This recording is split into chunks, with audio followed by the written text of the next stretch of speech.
दूरदर्शन के बाल बुलेटिन में सभी का स्वागत है।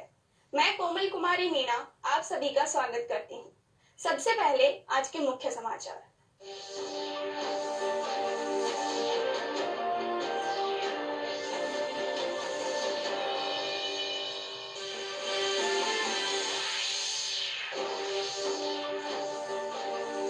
देश भर में आज बाल दिवस पर कई कार्यक्रमों का किया जा रहा है आयोजन।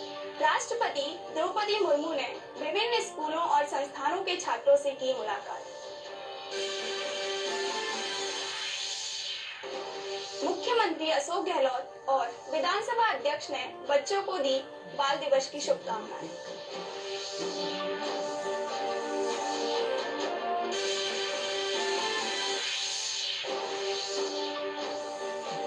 जयपुर के जवाहर कला केंद्र में बाल दिवस पर 2 दिवसीय नौनिहाल कार्यक्रम का आयोजन। बच्चों के लिए कई गतिविधियां की जा रही हैं आयोजित।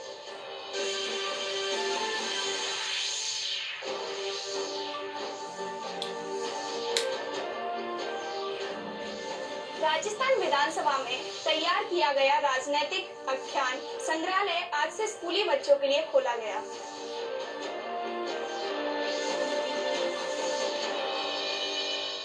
अब समाचार विस्तार से। देश भर में आज बाल दिवस मनाया जा रहा है। इस अवसर पर कई कार्यक्रमों का आयोजन किया जा रहा है। देश के पहले प्रधानमंत्री जवाहरलाल नेहरू की जयंती के अवसर पर हर साल 14 नवंबर को बाल दिवस मनाया जाता है। बाल दिवस का उद्देश्य बच्चों के अधिकार, शिक्षा और देखभाल के विषय में जागरूकता बढ़ाना है। इसी क्रम में आज राष्ट्रपति द्रौपदी मुर्मू ने राष्ट्रपति भवन में विभिन्न स्कूलों और संस्थानों के छात्रों से मुलाकात की। आप सबको बाल दिवस की बहुत बहुत शुभकामनाएं, बहुत बहुत बधाई। हम बच्चों से बहुत कुछ सीख भी सकते हैं क्योंकि हम कंप्यूटर युग से नहीं आए हैं ना। 1 साल के बच्चों को भी एक मोबाइल फोन चलाना आती है। हम लोग डरते हैं नया सेल कोई देने से पता नहीं क्या हो जाएगा, लेकिन बच्चों को पता है। इसलिए ये हर चीज सारी दुनिया और अपने फिंगर पे ही के नोक पे रखते हैं। प्रिय बच्चे, आप सबकी आंखों में बहुत सारे सपने होंगे। बड़े सपने देखें और नए सपने विकसित भारत को भी देखें। आज आप जो सपना देखते हैं वो कल हकीकत हो सकता है। आज प्रधानमंत्री नरेंद्र मोदी ने देश के पूर्व प्रधानमंत्री पंडित जवाहरलाल नेहरू की जयंती पर उन्हें नमन किया। प्रधानमंत्री ने अपने ट्वीट संदेश में कहा कि हम राष्ट्र के लिए उनके योगदान को याद करते हैं।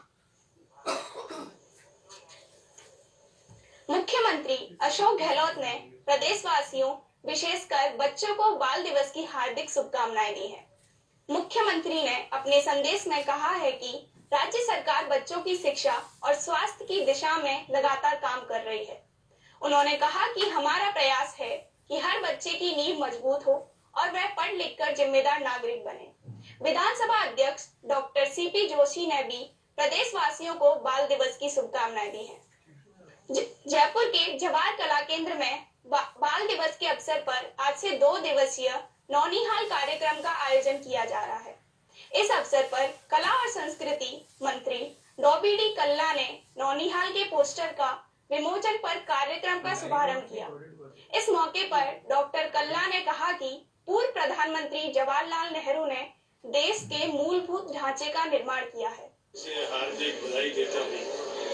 पंडित जवाहरलाल जी नेहरू एक ऐसे प्रधानमंत्री रहे जो प्रधानमंत्री से पहले देश की आजादी के आंदोलन में लगातार कई वर्षों तक जेल में रहे। पंडित मोतीलाल जी नेहरू, जवाहरलाल जी नेहरू, इंदिरा गांधी जी, ये तीनों पीढ़ियां एक साथ जेल में रही और आजादी के आंदोलन के दौरान जब वे जेल में थे तो पिता और पुत्र ने दोनों ने मिलकर स्वराज भवन और आनंद भवन देश को समर्पित कर दिया, देश को दान दे दिया। आज वो करोड़ों रुपए की संपत्ति है। ऐसे राष्ट्र के नेताओं से नई पीढ़ी को प्रेरणा लेनी चाहिए कि उन्होंने अपनी कमाई हुई सारी संपत्ति को देश के लिए समर्पित कर दिया। राजस्थान विधानसभा में हाल ही में तैयार किया गया राजनीतिक आख्यान संग्रहालय आज से स्कूली बच्चों के लिए खोल दिया गया है। बच्चे सुबह 10 बजे से शाम 5 बजे तक म्यूजियम का अवलोकन कर सकेंगे। विधानसभा अध्यक्ष डॉक्टर सीपी जोशी ने बताया कि आज से 1 महीने तक इस संग्रहालय में बच्चों को निःशुल्क प्रवेश दिया जाएगा। संग्रहालय में कलात्मकता और आधुनिकता के साथ विधानसभा की कार्य प्रणाली, प्रदेश के मुख्यमंत्री और विधानसभा अध्यक्ष तथा विधायकों के बारे में जानकारी प्रदर्शित की गई। दौसा में पूर्व प्रधानमंत्री पंडित जवाहरलाल नेहरू की जयंती पर कई कार्यक्रम आयोजित किए जा रहे हैं। इस कड़ी में शहर के डाक बंगले में आयोजित कार्यक्रम में कृषि विपणन राज्य मंत्री मुरारी लाल मीणा सहित कई लोगों ने भाग लिया। कार्यक्रम में पंडित नेहरू के चित्र पर पुष्प अर्पित कर उन्हें श्रद्धांजलि दी गई। प्रेरणा ले, शिक्षा ले। नेहरू जी का जो जन्मदिन आज उसको भारत देश को मनाते हैं। पहले तो सबको ये जन्मदिन मुबारक हो। नेहरू जी किस देश को इतनी देन है जिनकी हम असंख्य प्रकार की, और आज जो हम ये सांस ले रहे हैं, जो स्वतंत्र घटे हैं, जो हमारा भारत है, इसके फाउंडर मैं समझता हूँ नेहरू जी थे, और हमारे कांग्रेस के नेता थे। हम कांग्रेस के लिए बहुत गर्व की बात है कि हमारी पार्टी में ऐसे ऐसे नेता हुए हैं नेहरू जी जैसे, जिनकी वजह से देश आजाद हुआ। वो लंबे टाइम तक देश के प्रधानमंत्री रहे। केंद्रीय विद्यालय नंबर 3 में खादी ग्रामोद्योग आयोग की ओर से पिछले दिनों सतर्कता दिवस पर एक विशेष निबंध प्रतियोगिता आयोजित की गई। हमारे बाल संवाददाता चित्रा शर्मा की विशेष रिपोर्ट।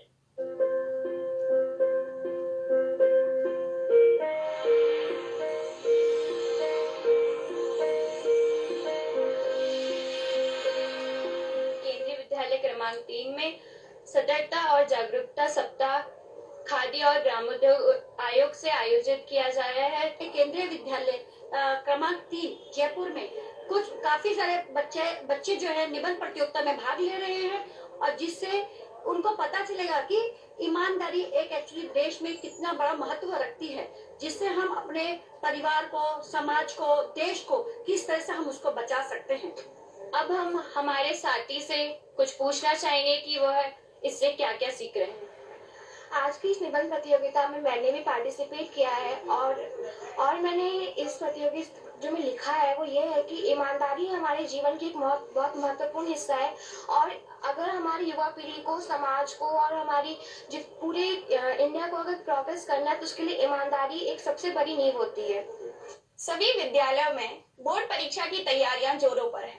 बोर्ड परीक्षा में विद्यार्थी तनाव से कैसे दूर रहें, इस पर हमारे बाल संवाददाता युवराज सिंह राजावत ने केंद्रीय विद्यालय नंबर 3 के प्राचार्य राजेश कंथारिया से विशेष बातचीत की।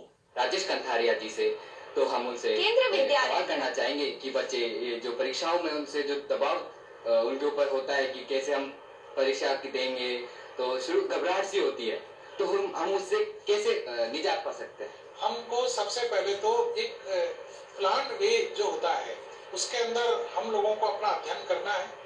यदि हमारी नियमित रूप से तैयारी है तो हम किसी भी प्रकार का दबाव महसूस नहीं करेंगे। हमारे को जो परीक्षा का पैटर्न है, केंद्रीय माध्यमिक शिक्षा बोर्ड में जो एक सत्र 2022-23 की परीक्षा के लिए पैटर्न जारी किया है, हम लोगों को उस पैटर्न की जानकारी होनी चाहिए कि मेरे प्रश्न पत्र में कितने प्रश्न आएंगे, उनका क्या क्या स्तर होगा। सर, आप हमें बताना चाहेंगे कि जैसे कि हमारे स्कूल में प्री बोर्ड आयोजित होते हैं तो उसकी क्या महत्ता है। आप अपनी प्री बोर्ड की परीक्षा दें। जब आप प्री बोर्ड के अंदर अच्छा महसूस करेंगे तो आपका कॉन्फिडेंस बिल्डअप होगा। उस कॉन्फिडेंस के आधार पर जब आप बोर्ड की तैयारी करते हैं, आप अपना एक टारगेट बनाकर चले कि मुझे हिंदी में इतने अंक लेकर आने हैं, मुझे मैथ्स में इतने अंक लेकर आने हैं। टोटल मेरा टारगेट है 90% या 91%। और जब एक टारगेट आपने सितंबर के महीने में, अक्टूबर के महीने में अपना निर्धारित कर लिया, क्योंकि लक्ष्य तो हमने पहले से निर्धारित कर रखा है कि हम कक्षा 12 की परीक्षा देने के बाद मुझे IIT एग्जाम के लिए अपीयर होना है या मुझे मेडिकल ब्रांच में जाना है, मुझे इस प्रकार की तैयारी करनी होगी। तो लक्ष्य हमारे निर्धारित हैं। उन लक्ष्यों की प्राप्ति करने के लिए एक बहुत ही नियमित रूप से अध्ययन की आवश्यकता होती है। केंद्रीय विद्यालय नंबर 3 में डिजिटल भाषा लैब स्थापित की गई है। इस लैब का उद्देश्य विद्यार्थियों में विभिन्न भाषाओं की जानकारी देना है। हमारे बाल संवाददाता अंजलि कुमारी ने इस लैब का जायजा। आज हम जानेंगे कि इस केंद्रीय विद्यालय के दो विद्यार्थियों ने शूटिंग और चेस में केंद्रीय विद्यालय राष्ट्रीय खेलों में। आइए पहले हम इनके इंचार्ज नीलम शर्मा मैम से कुछ सवाल जवाब करेंगे। मैम, आप हमें बताइए कि इस लैंग्वेज लैब की क्या महत्वता है एवं इसमें क्या कार्य है और क्या कार्य बच्चों को सिखाए जाते हैं। लैंग्वेज लैब की इम्पोर्टेंस ये है कि बच्चों की लैंग्वेज स्किल्स तीनों लैंग्वेजेस में हिंदी, इंग्लिश और संस्कृत में एनरिच करने के लिए प्रोनाउंसिएशन से रिलेटेड जो फ्लॉज हैं, जो कमियां हैं, उन्हें दूर करने के लिए इस लैंग्वेज लैब को केंद्रीय विद्यालय नंबर 3 में स्टैब्लिश किया है। इस लैंग्वेज लैब में क्लास 1 से 10 के लिए अलग अलग मॉड्यूल्स हैं। तीनों लैंग्वेजेस में ये मॉड्यूल्स हैं। बच्चे टर्मिनल्स पे बैठ के अपनी वॉइस रिकॉर्ड करते हैं, प्रोनाउंसिएशन देखते हैं और उसका डेटा चेक होता है कि कितना % प्रोनाउंसिएशन जो इन बच्चों का है वो करेक्ट प्रोनाउंसिएशन के क्लोज है। इसी के साथ सीनियर स्टूडेंट्स के लिए स्पीकिंग और लिसनिंग स्किल्स ASL जो कि पार्ट है CBSE में एग्जामिनेशन के लिए भी, बोर्ड में क्लास 11th और 12th के लिए उसके भी मॉड्यूल्स हैं। तो सीनियर स्टूडेंट्स यहाँ पर उसकी प्रैक्टिस करते हैं। संस्कृत लैंग्वेज जो जनरली बच्चों को कुछ मुश्किल लगती है, उसके लिए भी यहाँ पर मॉड्यूल्स हैं और बच्चे उसे बड़ा एंजॉय करते हैं। इस वक्त जो आप क्लास देख रहे हैं, यहाँ पर बच्चे संस्कृत लैंग्वेज के लिए जो मॉड्यूल्स हैं उनसे प्रोनाउंसिएशन सीखने की कोशिश कर रहे हैं। केंद्रीय विद्यालय के दो विद्यार्थियों ने शूटिंग और चेस में केंद्रीय विद्यालय